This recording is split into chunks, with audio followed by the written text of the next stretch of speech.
आज मैं BEd second semester की छात्राओं को माध्यमिक आयोग ने माध्यमिक शिक्षा के पुनर्गठन हेतु जो सुझाव दिए हैं उसके विषय में हमने कल भी बताए थे कि माध्यमिक शिक्षा कितने वर्षों की होनी चाहिए, उसके भाषा के संबंध में माध्यमिक आयोग ने क्या सुझाव दिया, पाठ्यक्रम के विषय में क्या सुझाव दिए, माध्यमिक शिक्षा के पाठ्यक्रम में विषय क्या होने चाहिए इसके विषय में आयोग ने सुझाव दिया, और माध्यमिक स्तर में उच्च माध्यमिक और निम्न माध्यमिक स्तर के निम्न माध्यमिक स्तर का पाठ्यक्रम कैसा होना चाहिए इसके विषय में माध्यमिक शिक्षा ने सुझाव दिया।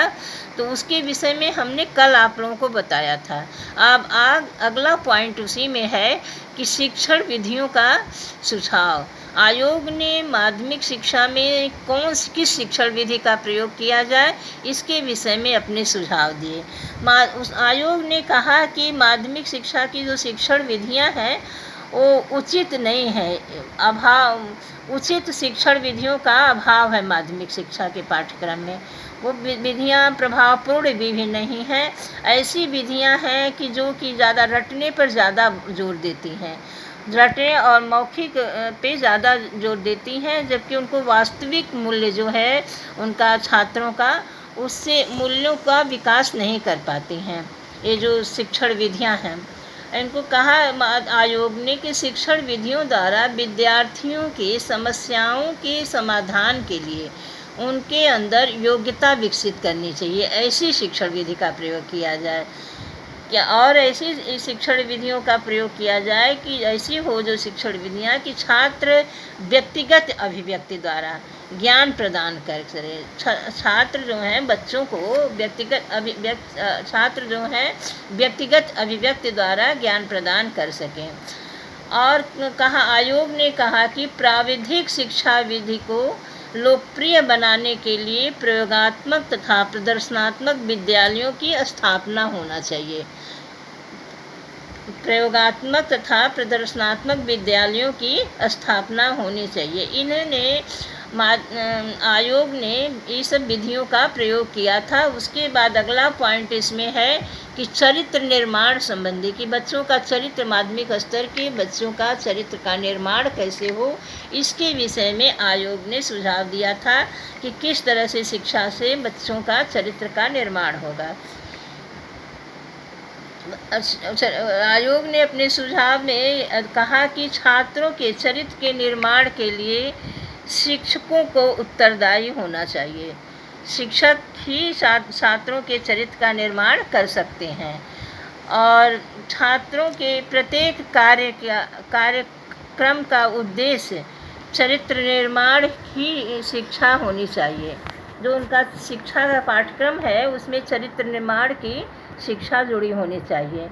और उनको कहा गया कि राष्ट्रीय मूल्यों को अध्यापक जो हैं वह छात्रों को ऐसी शिक्षा दें जो राष्ट्रीय मूल्यों को ध्यान में रख करके उनको शिक्षा देनी चाहिए। और छात्रों में उत्तम अनुशासन की भावना का विकास करना चाहिए। जैसे छात्रों के अंदर उत्तम अनुशासन की भावना है, ये सब उनको अध्यापक ही कर सकते हैं। विद्यालय पाठ्यक्रियाओं के अंतर्गत अतिरिक्त पाठ्य सहगामी क्रियाओं का भी प्रयोग होना चाहिए। और कहा गया है कि सभी विद्यालयों में एनसीसी की व्यवस्था होनी चाहिए। कहें कि सभी जितने भी विद्यालय हैं माध्यमिक स्तर के उनमें एनसीसी की व्यवस्था होनी चाहिए। उसके बाद अगला हेडिंग आप लोगों का है कि परीक्षाओं और मूल्यांकन संबंधी, कि परीक्षा कैसे होनी चाहिए, परीक्षाओं और मूल्यांकन संबंधी सुझाव दिया गया है। तो इसमें परीक्षाओं मूल्यांकन संबंधी सुझाव में आयोग ने कहा है कि बाह्य परीक्षाओं की संख्या कम होनी चाहिए और निबंधात्मक प्रश्न ज़्यादा होने चाहिए। बच्चों को वस्तुनिष्ठ परीक्षणों को लागू करना चाहिए। और कहा कि छात्रों की सर्वांगीण प्रगति व उपलब्धियों को जानने के लिए समय समय पर उनका मूल्यांकन करना चाहिए, जांच होनी चाहिए। और मूल्यांकन में आंतरिक परीक्षाओं और विद्यालय के अभिलेखों का समुचित महत्व देना चाहिए। जो मूल्यांकन हो रहा है उसमें समुचित महत्व देना चाहिए। अब पाठ्यक्रम ऐसा होना चाहिए आयोग के अनुसार कि जब तक पाठ्यक्रम पूर्ण हो जाए उसमें केवल एक ही सार्वजनिक परीक्षा होनी चाहिए, कि पूरा पाठ्यक्रम होने के बाद एक सार्वजनिक परीक्षाएं होनी चाहिए। और कहा कि बाह्य एवं आंतरिक परीक्षाओं में छात्रों के कार्य का मूल्यांकन अंक के स्थान पर सांकेतिक प्रणाली अपनानी चाहिए। उनको अंक न देकर संकेत के आधार पर उनका मूल्यांकन होना चाहिए माध्यमिक स्तर के बच्चों का। और कहा गया है कि इनकी अंतिम जो सार्वजनिक परीक्षा होती है बच्चों की, उसमें पूरक परीक्षा प्रणाली प्रारंभ किया जाना चाहिए। बच्चों का पूरक परीक्षा प्रणाली आयोग ने परीक्षा मूल्यांकन संबंधी अपने सुझाव दिए थे। उसके बाद शिक्षा के व्यवसायीकरण पर सुझाव दिया गया। आयोग ने माध्यमिक स्तर की शिक्षा के व्यवसायीकरण के अपने सुझाव दिए कि उसका व्यवसायीकरण किस प्रकार होना चाहिए। आयोग ने कहा कि विभिन्न पाठ्यक्रमों की व्यवस्था होनी, माध्यमिक स्तर पर विभिन्न पाठ्यक्रमों की व्यवस्था होनी चाहिए। और विद्यालय ऐसे होने चाहिए जो बहुउद्देशीय विद्यालय हों, जिसका बहुत से उद्देश्य नहीं होना चाहिए। और उनके पाठ्यक्रम की व्यवस्था, शिक्षा के विविध साधनों की व्यवस्था करने के लिए शैक्षिक निर्देशन को उपयोगी सुविधापूर्ण बनाना चाहिए बच्चों के। और उनको केंद्र के समान राज्यों में भी शिक्षा सलाहकार बहुउद्देशीय स्कूलों की स्थापना से बच्चों की समस्याओं का समाधान होना चाहिए। व्यवसायीकरण में माध्यमिक शिक्षा आयोग ने सुझाव दिए थे। उसके बाद सह शिक्षा संबंधी सुझाव कि लड़के और लड़कियों की शिक्षा एक साथ शिक्षा के लिए भी माध्यमिक शिक्षा आयोग ने अपने सुझाव दिए। उसने सह शिक्षा को सफल बनाने के लिए अपने सुझाव दिए। उसमें कहा आयोग ने कि सह शिक्षा संस्थानों में लड़कियों को गृह विज्ञान के अध्ययन की सुविधाएं प्रदान की जानी चाहिए। अगर लड़कियां लड़कों के साथ पढ़ रही हैं तो उनको गृह विज्ञान का विषय दिया जाना चाहिए। और लड़कियों के लिए अलग से विद्यालय स्थापित किए जाने चाहिए। लड़कों से अलग उनके विद्यालय स्थापित किए जाने चाहिए। लड़कियों तथा अध्यापिकाओं को आवश्यकताओं को ध्यान में रखते हुए सह शिक्षा संस्थानों में सुनिश्चित स्थितियों का निर्माण होना चाहिए। उसके बाद अगला पॉइंट है, आयोग ने कहा कि माध्यमिक विद्यालयों में कृषि शिक्षा व तकनीकी शिक्षा की व्यवस्था होनी चाहिए। जो माध्यमिक स्तर के विद्यालय हैं उसमें कृषि और तकनीकी शिक्षा की व्यवस्था होनी चाहिए। इसके अंतर्गत उन्होंने कहा कि इनको तकनीकी शिक्षा में कि विद्यालयों में शिक्षा अधिकारियों को छात्रों के शैक्षिक निर्देशन के प्रति विशेष ध्यान देना चाहिए। और उनको ये देना चाहिए कि व्यवसायों की विद्यालयों में व्यवसायों की समुचित व्यवस्था हो, जिससे व्यवसायों की समुचित व्यवस्था हो सके और अपना जीविकोपार्जन कर सकें। ऐसे विद्यालय की स्थापना करनी चाहिए।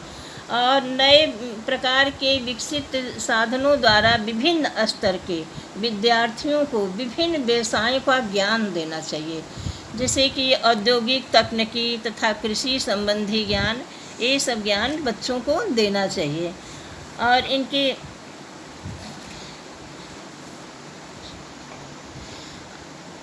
इस माध्यमिक शिक्षा में पढ़ाने के लिए जो टीचर मास्टर होते हैं उनके प्रशिक्षण के लिए एक अलग से प्रशिक्षण केंद्र खोले जाने चाहिए। कहा कि फिर केंद्रीय अनुसंधान संस्थान की स्थापना होना चाहिए माध्यमिक स्तर पर।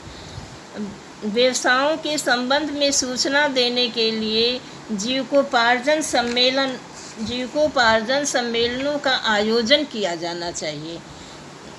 प्रत्येक प्रदेश में राजकीय शैक्षिक एवं व्यावसायिक ब्यूरो खोले जाने चाहिए। ये माध्यमिक विद्यालयों में कृषि शिक्षा और निर्देशन एवं परामर्श सेवाओं के विषय में कहा गया था।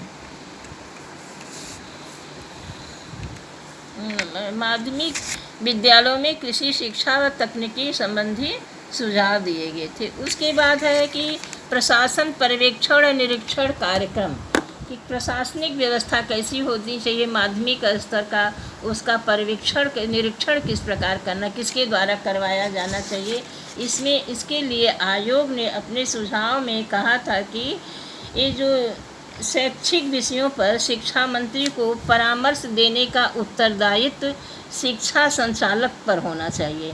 और उन्होंने कहा कि अपना केंद्र सरकार और राज्य सरकार ने मिल करके एक समिति का गठन करे, जैसे कि शैक्षिक सुधार के उपायों पर ये लोग विचार कर सके, ऐसी समिति का गठन करें। और कहा गया है कि प्रत्येक राज्य में माध्यमिक शिक्षा बोर्ड का स्थापित किया जाना चाहिए, जिसका कि अध्यक्ष शिक्षा संचालक हो। और इसने कहा कि निरीक्षण कैसे होने चाहिए, केंद्र के समान राज्यों में भी शिक्षा सलाहकार बोर्ड की स्थापना होनी चाहिए। ये तो इसने प्रशासन पर्यवेक्षक के संबंध में अपने सुझाव दिए थे माध्यमिक शिक्षा आयोग ने। ये आप लोगों का पुनर्गठन जो है माध्यमिक शिक्षा आयोग का पूरा हो गया। अब इसके बाद अगला हम इसमें शुरू करेंगे।